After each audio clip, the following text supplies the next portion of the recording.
In a village called Kwame, surrounded by tall, green trees and a sparkling river, lived a beautiful girl named Keiji. She had bright eyes and a kind heart. Everyone in the village loved her.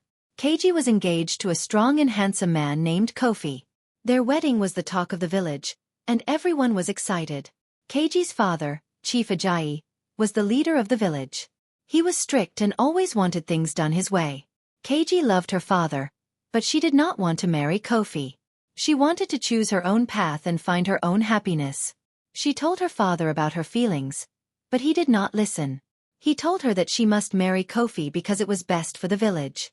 The night before the wedding, Keiji sat in her room, looking at the moon through her window. She felt trapped and scared. She knew she had to do something. She decided to run away. Keiji packed a small bag with some clothes and food and left a note for her father. She quietly opened her window and climbed out, disappearing into the night. The next morning, the village was in an uproar. Chief Ajayi was furious. He sent his men to look for Keiji, but she was nowhere to be found. Kofi was heartbroken and angry. He loved Keiji and did not understand why she ran away. The villagers whispered among themselves, wondering where Keiji could be and what would happen next. Keiji walked for many days, through forests and across rivers. She was tired and hungry, but she kept going. She reached a village called Nuru, where she met an old woman named Mama Ao. Mama Ao was kind and took Keiji in. She gave her food and a place to sleep. Keiji told Mama Ao her story, and the old woman understood her pain.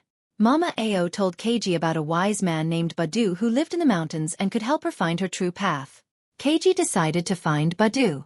She thanked Mama Ao and continued her journey. The mountains were tall and the path was steep, but Ada was determined.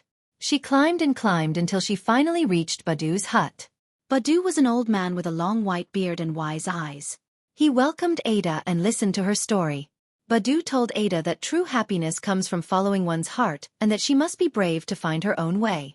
Meanwhile, back in Kwame, Chief Ajayi was worried about his daughter. He realized that he had been too harsh and that he should have listened to her.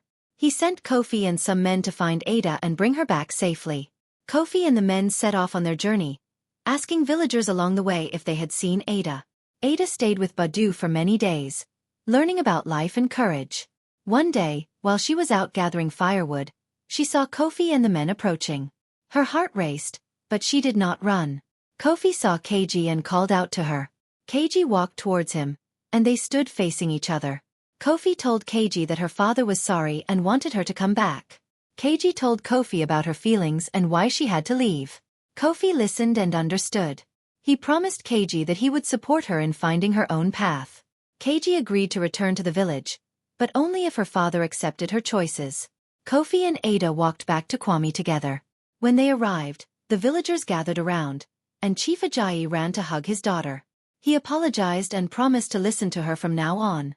Keiji and Kofi decided to remain friends.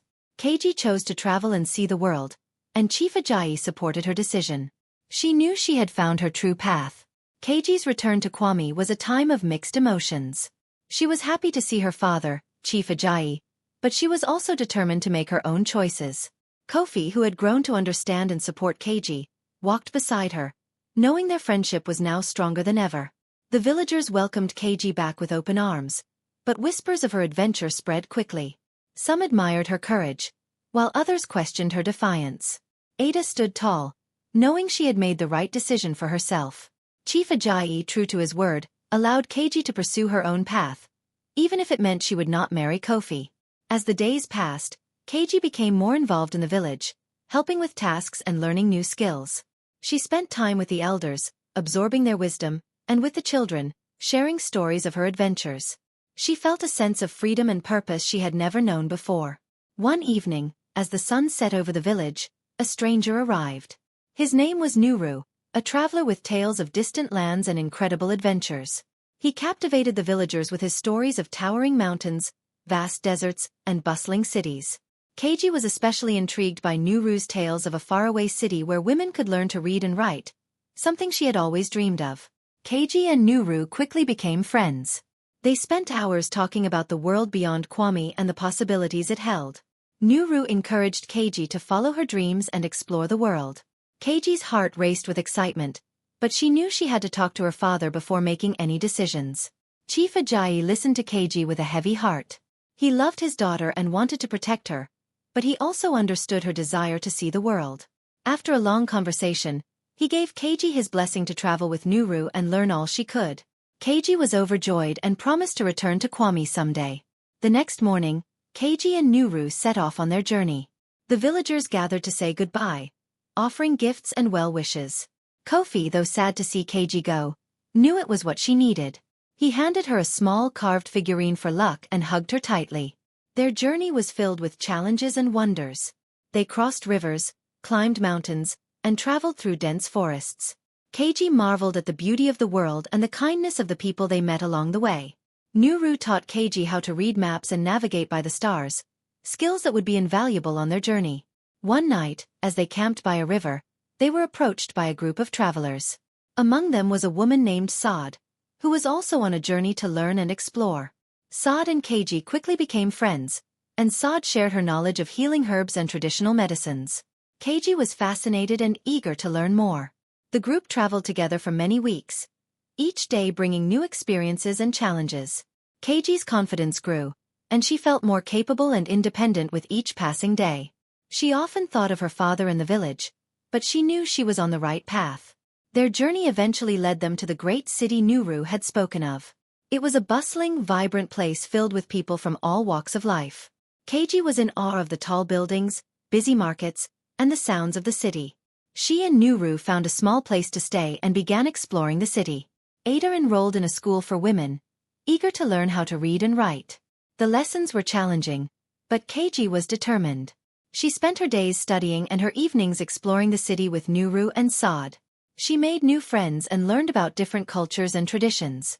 One day, as Keiji was studying in the library, she found a book about leadership and governance. She was inspired by the stories of great leaders who had brought positive change to their communities. Keiji realized that she wanted to return to Kwame and use what she had learned to help her village. Keiji shared her thoughts with Nuru and Saad, who both supported her decision. They helped her prepare for the journey back, gathering supplies and saying goodbye to the friends they had made in the city. Keiji was filled with excitement and a sense of purpose as they set off for Kwame. The journey back to Kwame was long and arduous, but Keiji's determination never wavered. She thought about her father and the villagers, and how she could use her new skills to make a difference. When they finally arrived, the village was abuzz with curiosity and excitement. Chief Ajayi was overjoyed to see his daughter return. Keiji shared stories of her travels and the things she had learned. The villagers listened with rapt attention, inspired by her courage and determination. Keiji proposed new ideas for improving the village, from better education for children to new farming techniques that could increase their harvest. With the support of her father and the villagers, Keiji began implementing her ideas. She started a school where both boys and girls could learn to read and write. She worked with the elders to preserve traditional knowledge while introducing new methods that could improve their way of life. Kofi, who had always believed in Keiji, stood by her side, helping her realize her vision for the village. Their friendship grew stronger, and they became partners in their efforts to bring positive change to Kwame. Keiji's journey from a runaway bride to a leader and visionary was a testament to her courage and determination. She had faced many challenges, but she had never given up on her dreams. Her story inspired others in the village to pursue their own dreams and believe in the power of change. As the years passed, Kwame flourished under Keiji's leadership. The village became a place of learning and growth, where everyone had the opportunity to thrive. Keiji had found her true path, and her heart was filled with gratitude and joy. And so, Keiji's story became a legend in Kwame and beyond, a tale of bravery, determination, and the power of following one's heart. The villagers would tell her story for generations, reminding everyone that with courage and perseverance, anything is possible.